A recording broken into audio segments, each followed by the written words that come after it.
حضرت ابو موسیٰ اشعری رضی اللہ تعالی عنہ فرماتے ہیں کہ رسول رحمت شفیع معظم صلی اللہ علیہ وآلہ وسلم نے ارشاد فرمایا کہ بے شک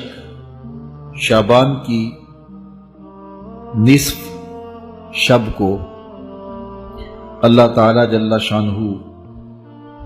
نزول اجلال فرماتا ہے، جلوہ فراز ہوتا ہے اور اپنی ساری مخلوق کی مغفرت فرما دیتا ہے۔ چند لوگوں کے بارے میں فرمایا گیا کہ وہ اس بابرکت رات کو بھی نہیں بخشے جاتے، باقی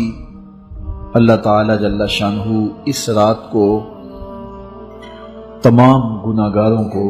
جہنم کی آگ سے آزاد کر دیتا ہے۔ سیدہ عائشہ رضی اللہ تعالی عنہا سے مروی ہے، فرماتی ہیں کہ ایک رات میں بیدار ہوئی تو رسول رحمت صلی اللہ علیہ وآلہ وسلم کو بستر پر نہ پایا، تو میں حضور کو ڈھونڈنے نکلی تو آقا کریم علیہ السلام تشریف لائے تو حضور علیہ السلام نے ارشاد فرمایا، عائشہ بے شک آج کی وہ بابرکت رات ہے، ان اللہ تعالی ینزل لیلۃ النصف من شعبان، کہ اللہ تعالی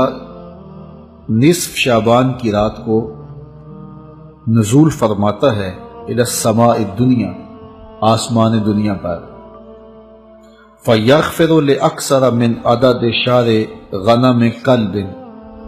بنو کلب کی بکریوں کے بالوں کے برابر گناہگاروں کو جہنم کی آگ سے آزاد کر دیتا۔ قبیلہ بنو کلب عرب میں ایک ایسا قبیلہ تھا جو بہت زیادہ بھیڑ بکریاں پالتے تھے،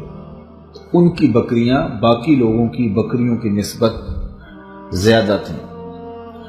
تو یہ کثرت کی طرف اشارہ ہے کہ اتنے گناہگاروں کو اللہ تعالیٰ جہنم کی آگ سے آزاد کرتا ہے، تو اتنے بڑے قبیلے کی اتنی بکریوں کے بالوں کے برابر جہنم کی آگ سے آزاد کر دینا گناہگاروں کو، یہ اس بات کا اظہار ہے کہ کوئی بھی گناہگار اللہ کی رحمت سے محروم نہیں رہتا، سارے گناہگار بخشے جاتے ہیں۔ حضرت سیدنا علی المرتضی رضی اللہ تعالی عنہ سے مروی ہے، مولا کائنات فرماتے ہیں رسول کریم نے ارشاد فرمایا، اذا کانت لیلۃ النصف من شعبان، حضور نے ارشاد فرمایا جب شعبان کے نصف کی رات آئے، فَقُومُوا لَيْلَهَا وَصُومُوا نَهَارَهَا، تو راتوں کو قیام کرو اور اس کے دن کو روزہ رکھو، فَإِنَّ اللَّهَ تَعَالَى يَنزِلُ فِيهَا لِغُرُوبِ الشَّمْسِ إِلَى سَمَاءِ الدُّنْيَا، اللہ تعالیٰ جل شانہ نزول اجلال فرماتا ہے غروب شمس کے ساتھ ہی پہلے آسمان پر، فَيَقُولُ، اور ارشاد فرماتا ہے کوئی ہے مجھ سے بخشش مانگنے والا میں اس کو بخش دوں، الا مسترزقن فارزقہ، ہے کوئی مجھ سے رزق طلب کرنے والا میں اس کو رزق دوں، الا مبتلا فوافیہ، ہے کوئی مصیبت میں پھنسا ہوا میں اس کی مصیبت دور کر دوں، الا قضا حتی یطلع الفجر، ہے کوئی اس مصیبت میں پھنسا ہوا، ہے کوئی اس ضرورت کا حامل، تو یہ اللہ تعالیٰ ارشاد فرماتا رہتا ہے یہاں تک کہ فجر طلوع ہو جاتی ہے، تو طلوع فجر تک اس رات کو اللہ کی رحمتیں آواز دیتی ہیں کہ کوئی مانگنے والا ہو تو دست طلب دراز کرے، میں اس کی جھولی خیرات سے، برکات سے، انوار سے، رحمتوں سے بھر دوں، ہم تو مائل بکرم ہیں کوئی سائل ہی نہیں، راہ دکھلائیں کسے راہ روے منزل ہی نہیں، جلوائے طور تو موجود ہے کوئی موسیٰ ہی نہیں۔ تو اس کی رحمتیں خاص طور پہ شب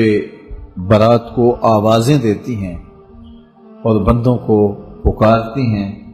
کہ کوئی رحمتوں کا طالب ہو، کوئی کرم نوازیوں کا سوالی ہو، کوئی میری دہلیز پہ ہاتھ پھیلا کے مانگنے والا ہو، کوئی دستے طلب دراز کرنے والا ہو، میں اس کی جھولی بھر دوں اور اس کے دامن کو مالا مال کر دوں۔ تو لیلۃ الشعبان میں اللہ تعالیٰ کی رحمتیں خاص طور پہ نزول کرتی ہیں اور اللہ تعالیٰ جل شانہ کا خاص کرم ہوتا ہے۔